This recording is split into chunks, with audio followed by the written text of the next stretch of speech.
Una alternativa a las funciones Marsal y unmarsal del lenguaje de programación Go van a ser las funciones newDecoder y newEncoder del paquete encoding/JSON, que directamente devuelven estructuras de tipo JSON-encoder y JSON-decoder.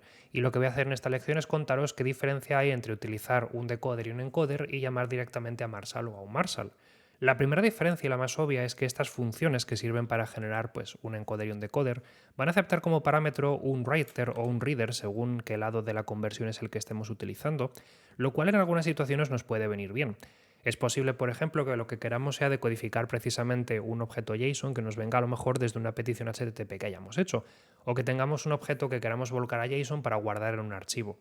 Bueno, pues precisamente si ya sabemos de sobra que vamos a interactuar con otro reader o otro writer, por ejemplo, con el reader que forma parte de una petición HTTP o con el writer que usamos para escribir a disco, podemos fabricar directamente un encoder y un decoder, pasárselo como parámetro y dejar que sea el propio decoder y el propio encoder quien se ocupe de volcar precisamente sobre ese writer o de tomar de ese reader la información. Así no tenemos que hacer el paso intermedio de sacar un byte slice de nuestro reader y pasárselo como parámetro a un Marsal, por ejemplo, lo cual puede ser en algunas situaciones un poco más conveniente.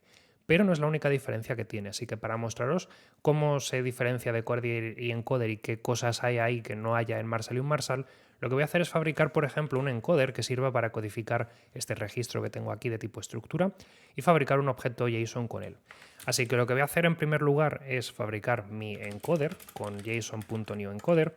Y claro, tengo que pasarle como parámetro un writer. Y podría ser, por ejemplo, el writer de una petición HTTP que vaya a mandar o puede ser de un archivo que tenga abierto. Lo que voy a hacer es fabricar un nuevo builder, ¿vale? Y tendré que utilizar new para fabricarlo en este caso, por ejemplo.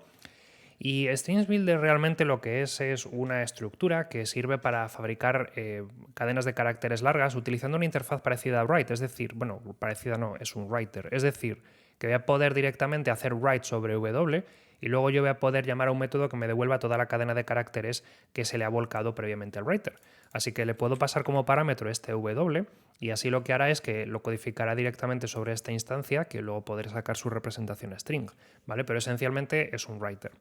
Y ahora las particularidades que tiene encoder es que podría llamar a encoder directamente, que se comportaría un poco al estilo Marsal, aunque con algunas diferencias en su prototipo. Pero antes quiero fijarme fundamentalmente en los métodos de apoyo que tiene, como por ejemplo setIndent, que sirve para modificar el indentado que hay cuando volcamos, por ejemplo, un objeto JSON o un array JSON. Básicamente el indentado lo que nos permite, por ejemplo, es hacer que se vea bonito, ¿vale? Si le decimos que no tiene nada, que será el por defecto, o sea, si le pasamos cadenas de caracteres en blanco, lo que hará es desactivar la indentación, es decir, lo escribirá pues de la forma más minificada que pueda.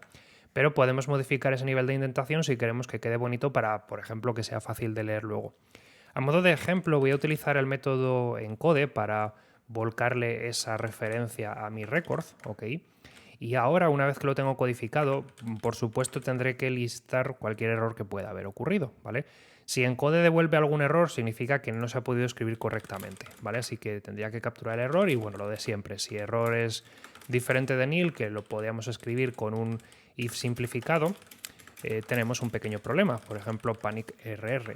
Esta puede ser una de las cosas también interesantes que tiene el uso de un encoder, el hecho de que puedes escribir convenientemente un if de estos de los de una línea que asigna y luego compara, porque como no se devuelve el resultado, pues puedes directamente descartar el error después si no lo vas a utilizar para nada. Pero bueno, vamos a comprobar que se ha escrito correctamente, así que lo que voy a hacer es llamar a la representación de string, que solo puedo hacer mediante el método string, el cual me devuelve la cadena de caracteres acumulada, y ahora simplemente voy a hacer un println para que se escriba esa cadena de caracteres.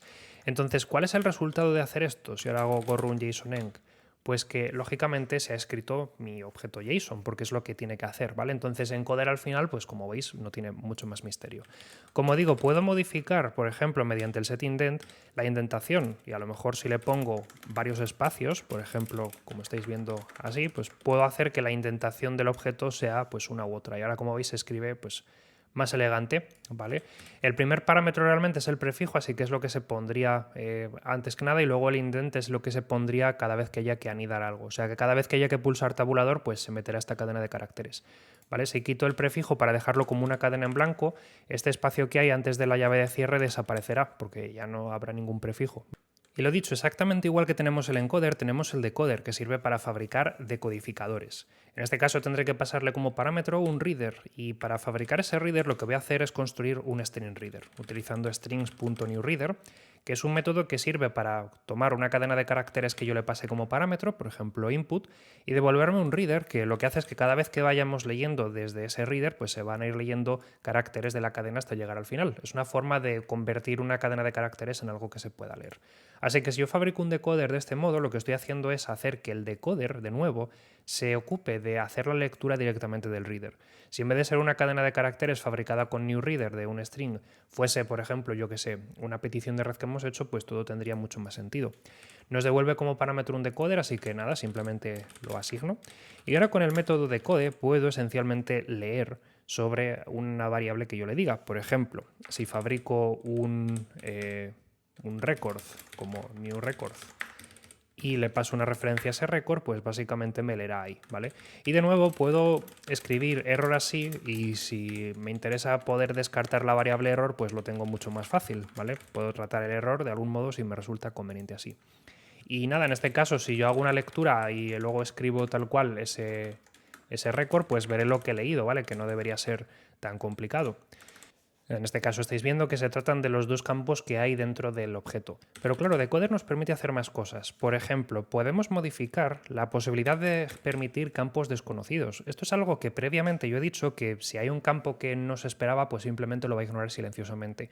Pero si queremos impedir esto y queremos que falle en caso de que haya un campo desconocido, podemos llamar al método isAllowNoneFields, y esto lo que hace es modificar el decoder para que si se encuentra un campo que no machea con nada de la estructura, lo que haga es lanzar un error.